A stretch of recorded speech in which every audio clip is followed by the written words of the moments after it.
Welcome to the Starting Over Podcast. I'm your host, Edward Shelton, aka Dark Logos, and this is the show where we talk about strategies, tactics, and mechanics behind the game of heroclix. Welcome to the third take of this show. Anyway, it's just been interesting last few days. Before we get into any of the stuff, big shout outs for the state championships, and the Missouri State Championship will be held at Game Cafe in Independence, Missouri. So if anybody wants to come and try to take the state title or compete for it, come on down. So, yep. All right. So, also, I had an interesting weekend, this last weekend, Memorial Day weekend. I went 1-3. So the humbling of Edward Shelton commences. It was interesting, to say the least. Learned a couple of things. First thing, hey, you always need prob. B, if members of Team Majestics tell you need to run something and you don't run it, that's on you. And last but not least, you sometimes just end up in a rough situation. And no matter how much you plan, it doesn't go right. So today's show, what we're going to do is we're going to look at two things. First thing that we're going to look at is tempo control. And the second thing we're going to look at is the return of the OMA, or the tentpole, into the meta and why that is going on. Alrighty then. Let's get started. The interesting thing that I've learned this last weekend is how much the ID cards mess with tempo, and let alone being aware of when and why you should use them. A lot of times people don't have a why. They just know, like, I need to have it.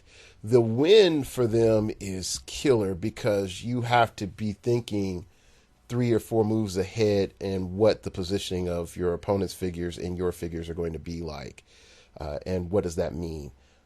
Even more so, just sort of running up and being like, I'm on top of you, son, on a character that has no action tokens could mean that, oh yeah, you're about to get killed, son.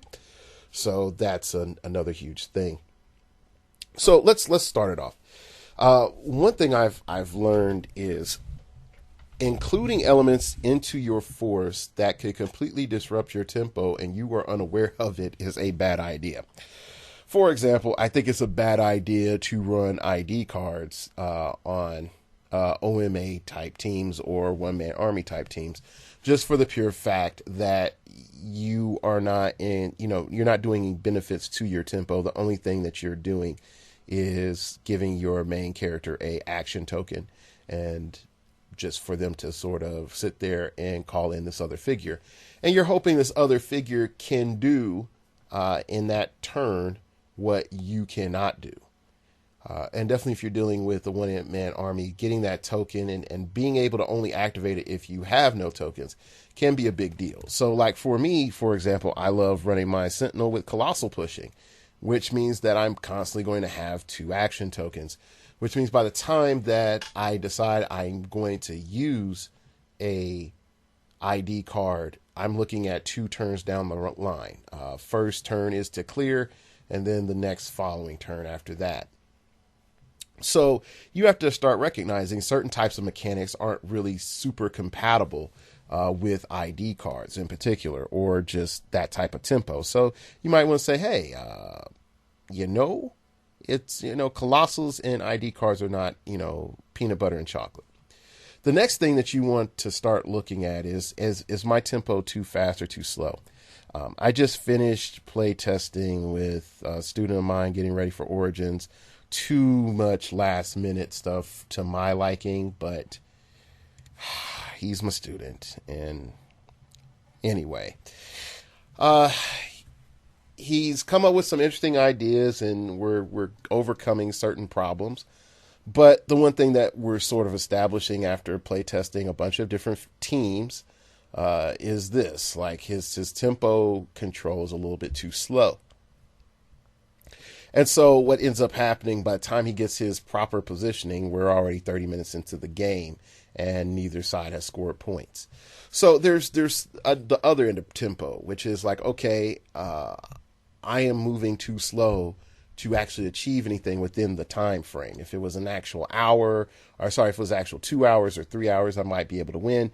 But when we are playing in a 45-minute, 50-minute type setup, it's like, that's it's not going to work. Then you have what I call the overclock tempo, where you can do something to sort of bait your opponent in to blow everything before it's in its prime position. And the main reason that you want to do that is because a lot of times people never think that it's a bad idea to go super fast. The idea is always to keep going.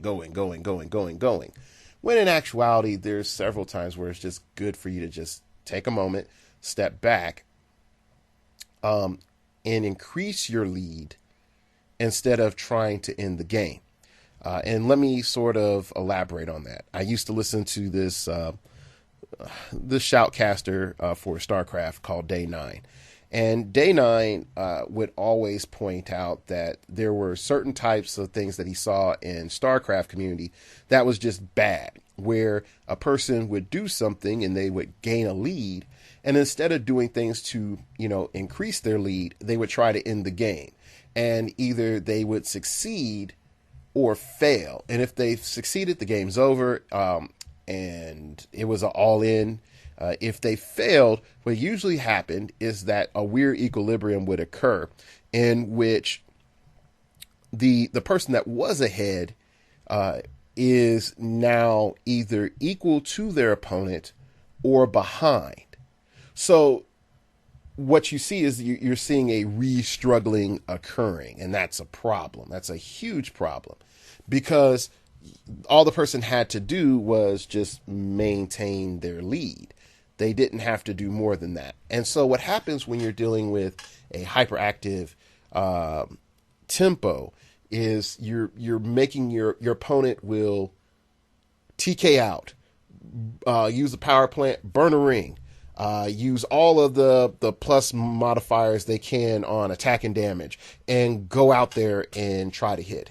And if they whiff, it's done. It's done. So while that attack is possible, you could look back and say, well, what if I just sort of spaced it out where I could move up, turn 4, turn 5, I initiate that attack, but I have follow-up prob, follow-up secondary attacker, follow-up shenanigan or effect, whatever, in range. So now I can do this other stuff. So there's some other thoughts there that just come up.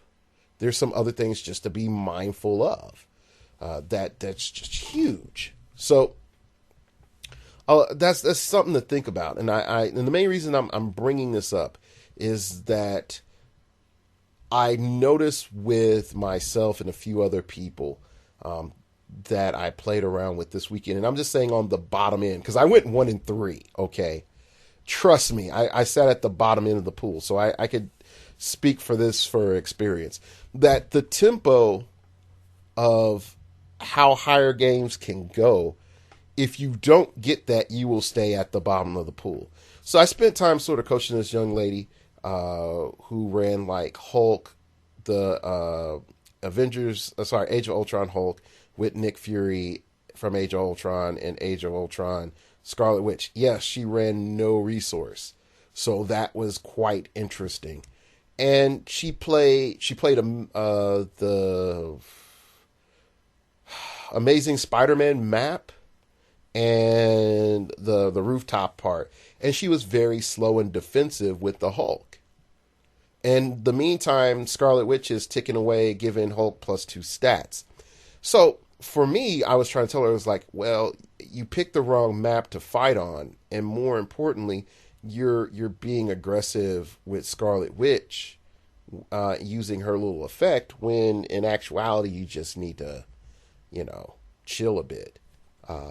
And so she didn't really understand the tempo of her team, and she was a defensive player, and she was used to playing battles to time, but that I mean to till the not till time till they're all the people are wiped off the map, and that doesn't happen in high level clicks. So there's some stuff to be said.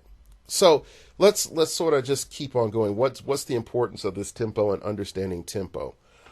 In other times I've talked about, hey, if you're able to control tempo, you're able to dictate when your opponent can attack.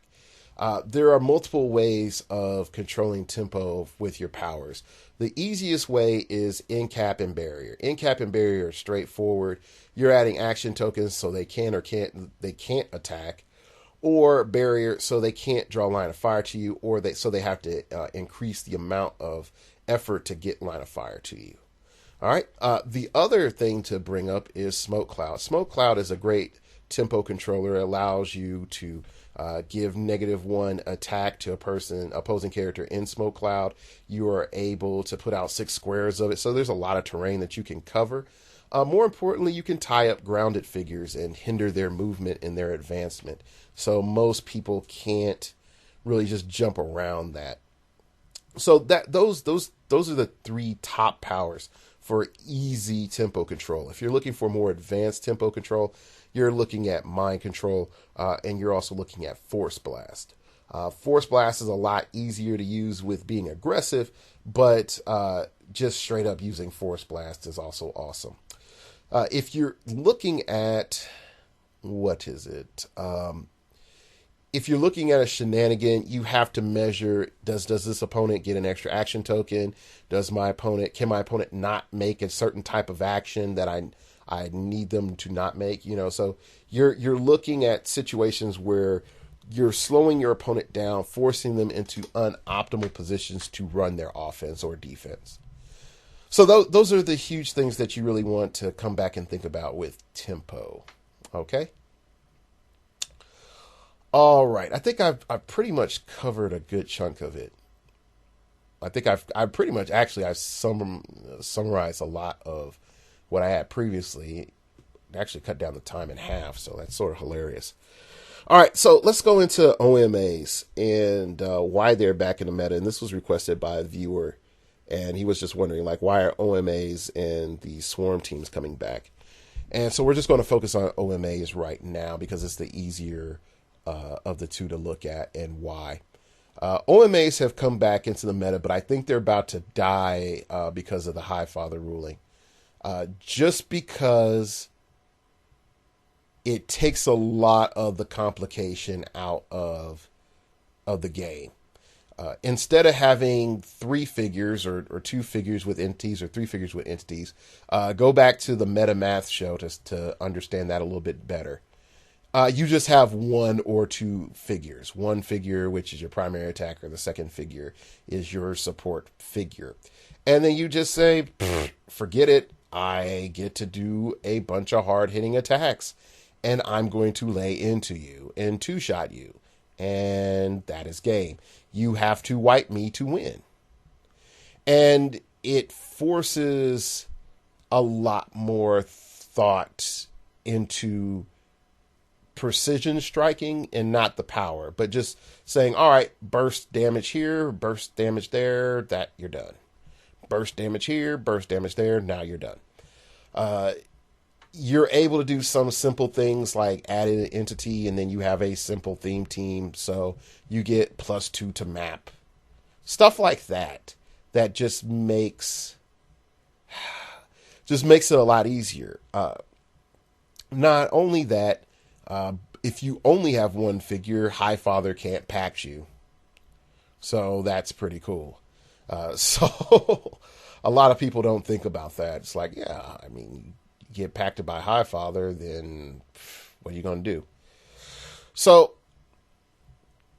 I think the main reason OMAs have come back is just that people are tired of 15 things at the beginning of their turn and realizing they don't need to have all those things to have effective teams. So to an extent, what the meta is going through is I can use entities. I don't have to use entities, while they're very cost effective, they are not necessarily the best solution. Now, that's a huge thing to understand. Understanding that they are a viable option and the best solution separates the two major elements completely, because before, most folks looked at them as one and the same. Most people looked at entities as a viable option and the solution to all their problems, and not necessarily. We can actually see the birth of the zombie meta team base really coming back and sort of making us question, do we need entities? Do we need resources? At the same time, you get to spawn in an extra 300 points of guys. You better not need resources or entities.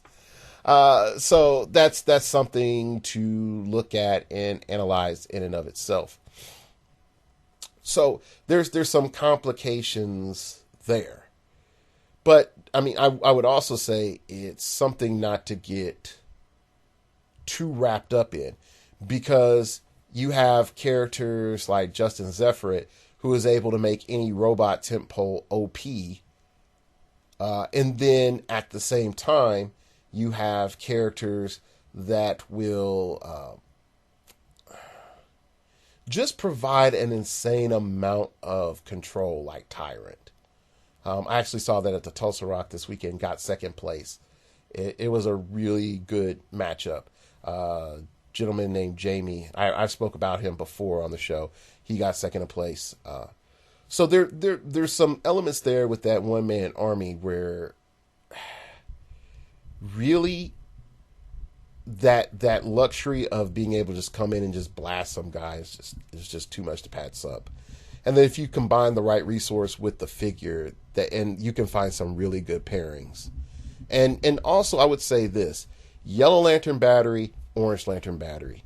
Those are two huge things that have changed the meta for one-man armies. Yellow Lantern Battery in particular, just saying, hey, I lower your attack by 2. I have Parallax on me, so I get +1 stats. And you have lower stats. So I'm, and if I have Perplex myself, I just standard Perplex down your attack. So there's a 4 points of separation, almost a whole dice between you and me. And if I have a nice defense, like an 18 or a 19, good luck hitting me, buddy. And there's some games can roll like that. A Red Lantern Battery, come to think of it, is what Jamie used. Your 2 token, you got the other guy sort of tied up. You're dealing free damage. You're just dealing free damage. So there's a lot to be said for the one-man army, and there's a lot of different elements that have come back that made it viable. I think, like I said, the main shift came in is that people just, I think, started to decide, like, I just don't want to fool with all this other stuff. And when you have one bold individual, whether foolish or, tactically planning, said, man, I'm going to run Superman with Parallax and a Yellow Lantern Battery. Okay. It's viable. I lost to it. So, all right. It's amazing that I added content and still am shorter than my previous recordings. I guess you sit there and you realize, like, you hum and haw, and like, I don't need that. Also, some quick things. I think in my Clicks TV interview, I said some missed things. If you haven't checked out the Clicks TV interview, please do. I am on, not Clicks TV, Generation Clicks. Sorry, wrong show. If you haven't checked out my Generation Clicks interview about what it takes to get on the top of the meta, I pretty much tell you about how to get to I tell you how to get all the way to the edge of Pro Land. And really, the way Pro Land is set up now, you really need to get on a team. You really do. And if you start showing up and doing well, teams will find you. Teams will find you. That's not going to be a problem. So anyway, going back, I let's go to my misspokes. My first thing I misspoke, I think, and big shout outs to Aaron Cantu who pointed this out to me. I think I ended up saying something like team bases using working together and using ID cards.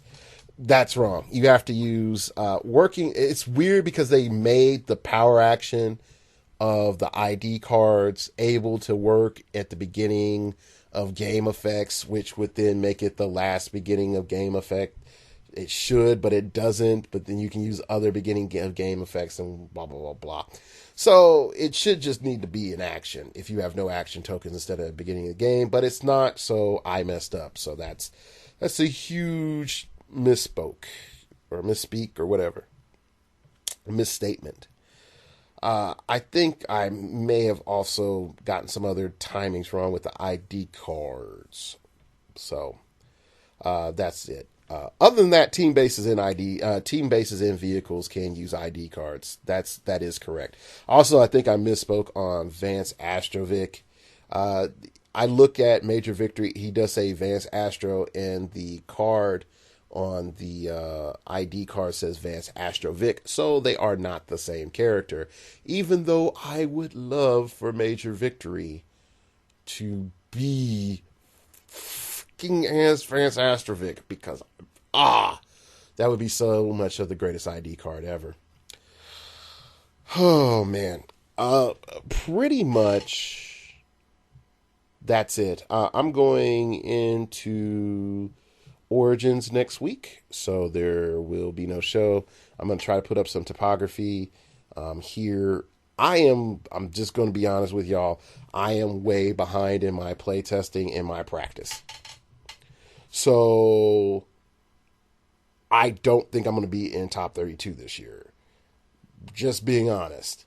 Hopefully do well in teams, but I am way behind. And so I'm going to give you guys a little bonus segment since I got tons of time. So here's something that happens. And this is something I've been looking at recently. I manage a team, and my team debut was supposed to be this year at Origins, and pretty much most of my team fell apart. I still have some members of my team going, and we're going to go into team worlds, but a lot of my main members and stuff just fell off. And so I'm the leader. I'm the main organizer. I'm the person that everybody calls. They don't talk to each other hardly. They just call me, which becomes a little bit frustrating because sometimes you're just like, you got to play test with this person, then play test with other persons. Sometimes you're like, you two are in the same time zone. Please play test with each other, and getting people together. But the one thing I've sort of found out as like the burden of being the leader is you can either be the warrior chief or you can be the brilliant tactician. And I sort of resigned to be the brilliant tactician instead of the warrior chief, which more means I'd rather have my teammates do well and us have a decent overall team showing than to have me come out gangbusters and then the rest of my team falls to the side. And so that creates an issue mainly because when you have people and they fall behind and they don't get a hold of you, or their cockiness is an issue, or their play style, they just want to play this one thing and you're just like, this doesn't work. You spend time on developing others that you could be spending on yourself. You sort of sit at the back as the manager and you look at the overall win. And with the overall win, it's like, I can do well and everyone else fail, or everyone else can do okay and I can fail. And so that's sort of what you end up weighing.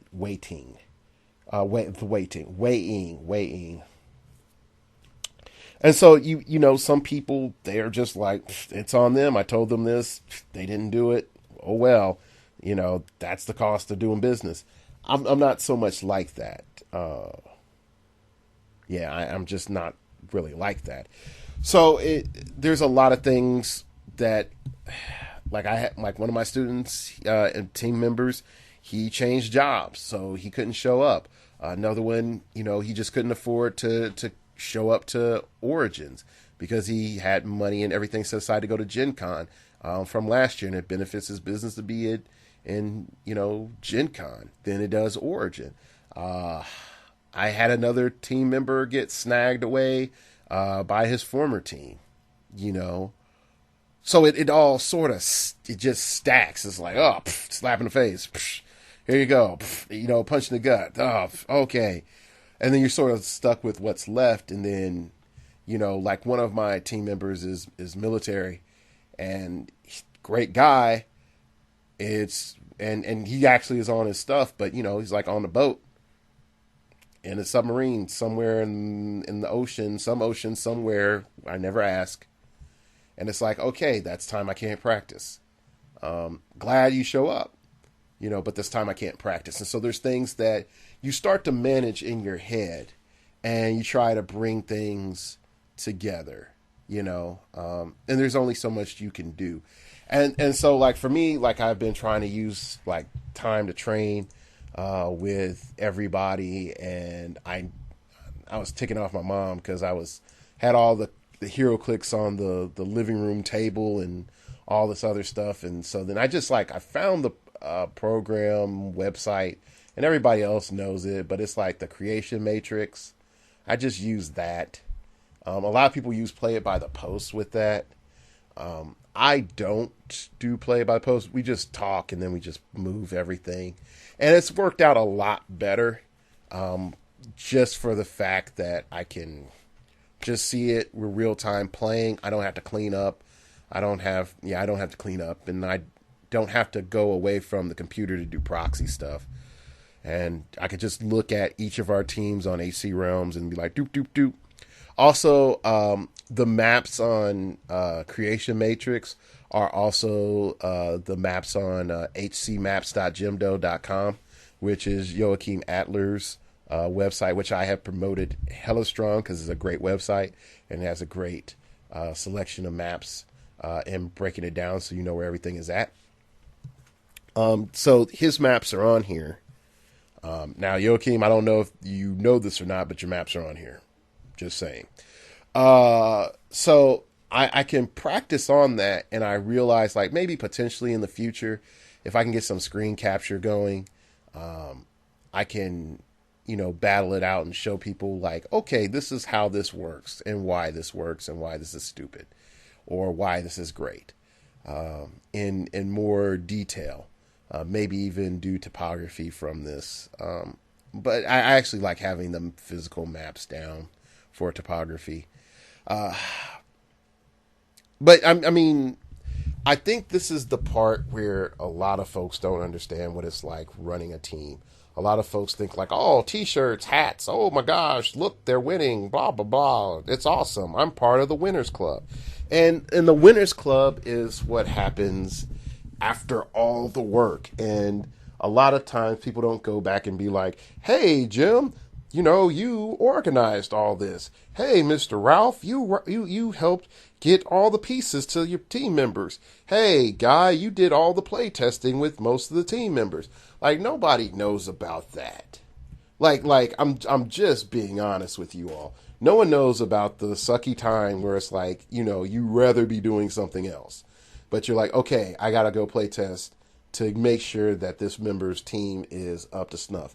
Or the time that, family asks you like, hey, can you do this one thing? But you're like, no, I got to go and help my team members out to do something else. Or the research time. Or, just listening to, or reading Facebook groups and chats and reading chats and just a ton of different stuff. It all, sort of stacks up of what you invest. And then for some people, they might not understand like how devastating it can be that, you're putting, maybe 100 man hours in and then all of a sudden someone drops. And again, I'm just sort of bringing up my situation. And even with my situation, I've talked to all the people on my team And everybody knows there's no personal feelings or anything like that. Like, I'm mad. I'm not. But I think a lot of folks think that, oh, high level heroclix and, payout and profit is nothing, that's all it is. And it's like, nah. Like, technically, if I got more on my stock game, I'd be honest, and I'll be honest, if I stopped playing heroclix and invested like the money I'm spending on heroclix on my stocks, I probably at least would have made $1,000 by now, just in dividends for the stock picks that I use. But I play clicks because it's like my mental release, because I suck at League of Legends. I so suck at League of Legends. But I mean that's a huge thing. Just like when some people are just going to be like, I love heroclix, I'm going to make a podcast. No one tells you that you spend 4 hours editing 1 hour of content.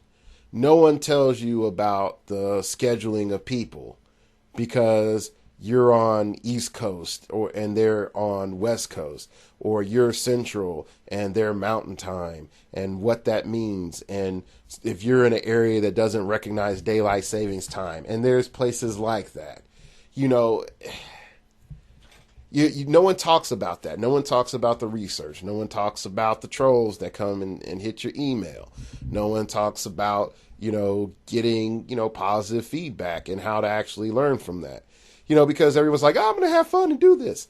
And then like reality sets in by episode 3. Like, oh my gosh, this is a lot of work.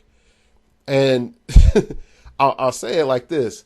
Like, I know I had a viewer recently said, hey, why isn't this on iTunes? And I've said it in the past before. It's just like, iTunes is not free, and I don't get paid from iTunes.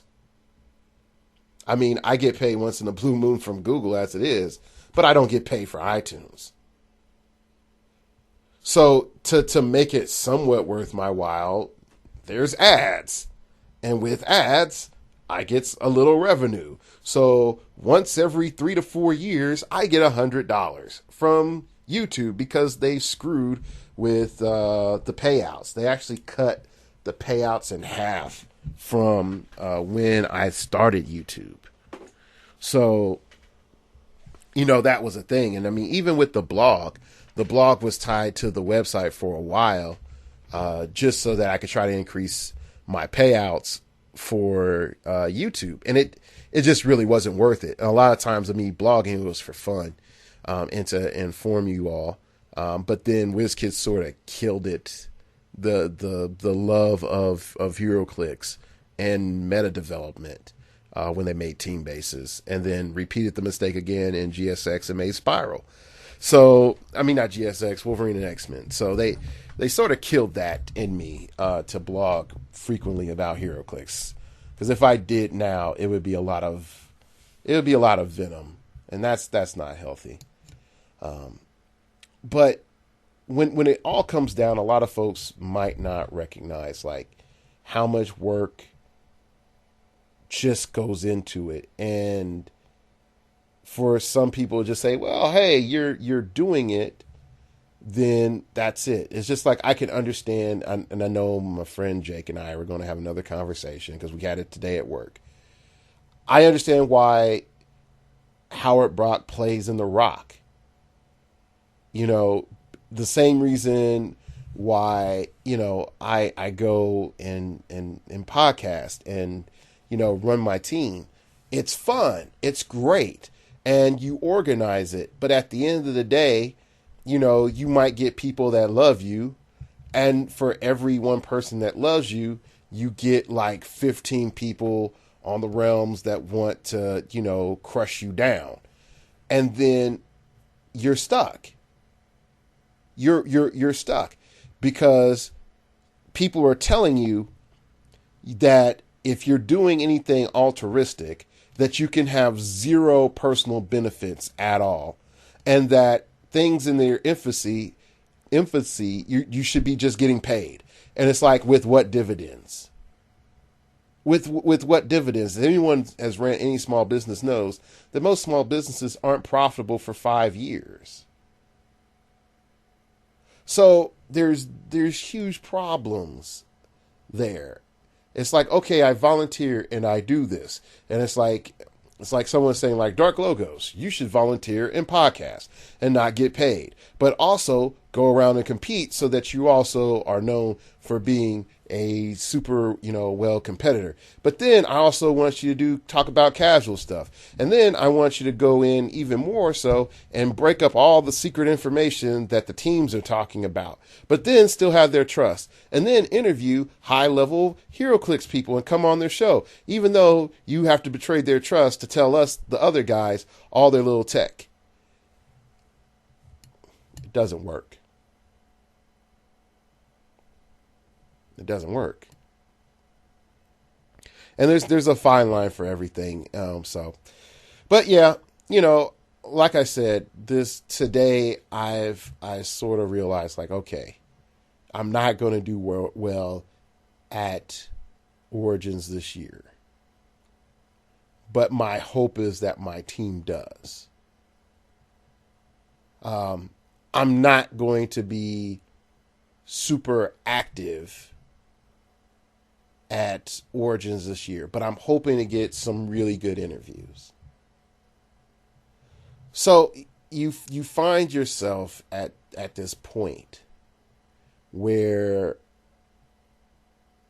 it's not over before it begun, but you start realizing that thing that you pursued, you can't quite reach it, but you can get somewhere else that's really nice. And that's sort of like the position I feel like I'm at right now. Like, can't quite get to the top, but I can get some other really nice things around the way. And even more so, I'll say this, like, from the more and more I hear about WizKids and the prizings for the World Championship, the less I want it. The least I want to really be there. And the more I see about the Rock World Cup, and this isn't me like, I do the quarry, so I love rock, and so this is better. But just really, like, looking at what's going on with the Rock, I'd rather be at World Cup. So it might be something to readjust my sights for the rest of the year. But just overall, there's very little at the top of being the world champion of heroclix right now. Or the team world champion. WizKids doesn't do anything to really promote you. WizKids doesn't really get all the insight they can out of you. Your prize support has some stipulations to it. And you get all the small people from HC Realms coming out and being like, that's not my world champion. That's cheese. Blah, blah, blah. So, and then everyone hates you because all the other clones out there take your tech and then use it to beat the local people. So, all right, that's it for today's show. I think I probably hit time now. Nope, still not. You can follow me on Twitter at StartOverPod. It came from outer space and told me, man, you better get over whatever you got, and hopefully it's not bronchitis. Yeah, it's probably bronchitis. It's probably bronchitis. My mom has bronchitis, and she got sick, and she probably got sick from me, so it's probably bronchitis. Anyway, you can follow me on Twitter, find out when the new shows come out. And you can subscribe and hit the like button. Those things help. They do help. Then you can also email me at startingoverpodcast@gmail.com. That's startingoverpodcast@gmail.com if you wish to opine. Keep it piffy, keep it interesting, keep it awesome, baby. Let me know if you're going to Origins. Say hello. And last but not least, you can go on the blog, startingoverpodcast.blogspot.com. I know I didn't put the buy list for Avengers Assemble on there. It's a little late now, I think. It's just they didn't put the dials in on the realms properly, and that's how I was, putting it in. But we'll see. I might end up being able to put some stuff out here soon. All right, that's it. Thanks for listening. I know this hasn't been the most chip cheerio episode, but at least some folks start to recognize, like, yo, this is what happens. This is some behind the scenes stuff. All right, thanks for listening, and remember, we all have to start over sometime. Oh yeah, I just forgot one last little tidbit. Episode 150. Phew, man, really? Never thought that. Well, I'll take that back. I knew I was going to hit 150. I just didn't think best way to put it. I thought maybe the show would be in a different place once I hit 150, but it is what it is. So what we're going to do is we're going to do AMA. So it's going to be 8 weeks from now. So we got 2 months. So start getting your questions ready. Don't send them to me yet. So 150, I'm going to do AMA. So it should be popping out around August, late August. So it's going to be after my birthday. So definitely check that out. No, actually it might be around my birthday. Full June, then full July. Then, yeah. Maybe after my birthday, but yeah. So we're going to do AMA style, just like we did for 100. And then also, if there's anything in particular that you want to know about heroclix, my philosophy on life, or whatever else, just let me know. Or if you want me to do like a funky theme episode, like get a whole bunch of podcasters together and talk about heroclix podcasting. Actually, that's a good origins idea. Anyway, but whatever. Just email me in a couple of weeks with your ideas, okay? Just give me 4 weeks into lead in, so I can like not lose your email. Like I kid you not, so I not lose your email. All right, that's it. I'm out.